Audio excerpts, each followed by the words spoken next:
François Mazet, bonsoir. Bonsoir. Vous êtes journaliste pour RFI, auteur de cette enquête. Vous avez pu discuter avec ce ressortissant camerounais, vous l'avez appelé Samuel. Comment se fait-il qu'il se soit retrouvé en Ukraine?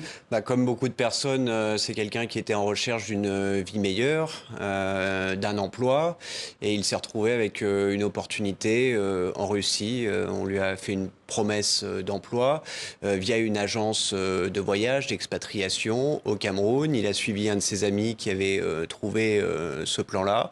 Et donc ils sont partis tous les deux avec 3 autres Camerounais, en se disant qu'ils auraient ce travail mieux rémunéré que l'emploi qu'ils occupaient au Cameroun. Et une fois arrivés, ça ne s'est pas passé comme prévu. On leur avait promis un travail de gardiennage. Ils savaient que c'était dans un camp militaire, mais en gros, ils pensaient qu'ils feraient la cuisine ou le ménage. Et une fois arrivés là, c'était pas simplement de la conciergerie. Fallait mettre l'uniforme, la Kalachnikov, une rapide formation et direction le front.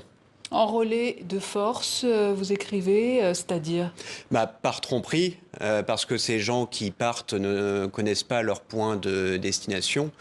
Mais une fois arrivés à Moscou, on leur présente un contrat. Ils n'ont pas vraiment beaucoup d'autres solutions que de le signer. Contrat, semble-t-il, pas toujours exécuté par ailleurs de la part de l'employeur.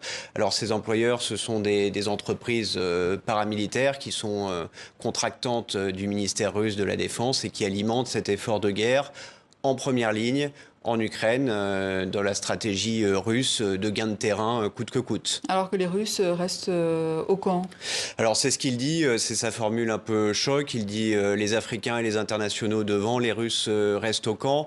En fait, la Russie essaye de gagner. Il n'y a pas que des Africains. Non, non, c'est très important de le signaler. C'est quelque chose d'international. On ne peut pas donner de chiffres exacts, c'est difficile à dire.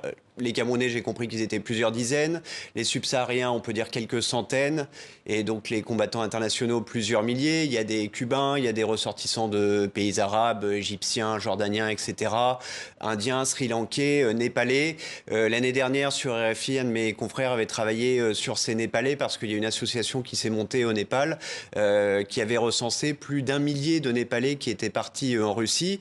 Donc certains, de leur plein gré, parce qu'il y a quand même la promesse d'une solde assez intéressante, $2000, mais d'autres qui ont été trompés, exactement de la même manière que Samuel. Donc on propose un emploi subalterne de gardiennage, etc., avec un bon salaire attrayant, et on se rend compte finalement que c'est une duperie. Alors justement, on va écouter le témoignage de Samuel qui a voulu évidemment rester anonyme pour des raisons de sécurité.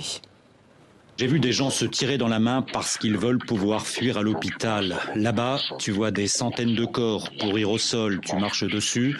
Je me suis caché au milieu de corps humains pour éviter les drones. Les Russes, eux, restent au camp. Ils envoient les Noirs, ils envoient les internationaux devant. Ils disent « Vous devez avancer, les Russes ne reculent pas. » Et si tu tentes de reculer, ils vont te torturer. Beaucoup d'Africains sont en train de prendre la route pour la Russie. On est en train de les utiliser, de leur mentir, parce qu'ils sont nombreux qui viennent sans savoir où ils vont. Je veux que ça s'arrête. Je ne veux plus que des Africains viennent mourir ici, parce que ce qu'il se passe, c'est un trafic. Nous venons mourir dans une guerre. Nous ne savons même pas comment elle a commencé.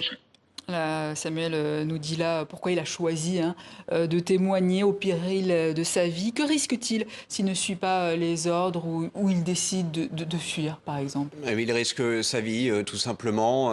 Il le dit dans l'article qui est publié sur le site internet. Les Russes disent que les Russes ne reculent pas. Sauf que ce ne sont pas les Russes en première ligne. Donc en clair, les combattants internationaux qui sont en première ligne, ils ont les Ukrainiens en face, mais ils ont aussi quelque part le pistolet sur la tempe. Donc il faut avancer coûte que coûte, au péril de sa vie. Et ceux qui voudraient désobéir sont passibles de violences, de torture et même d'exécution. Alors les autorités camerounaises ont été alertées par Samuel. Que s'est-il passé ensuite? Alors, il dit qu'il a contacté effectivement l'ambassade du Cameroun à Moscou. D'autres Camerounais auraient fait la même démarche.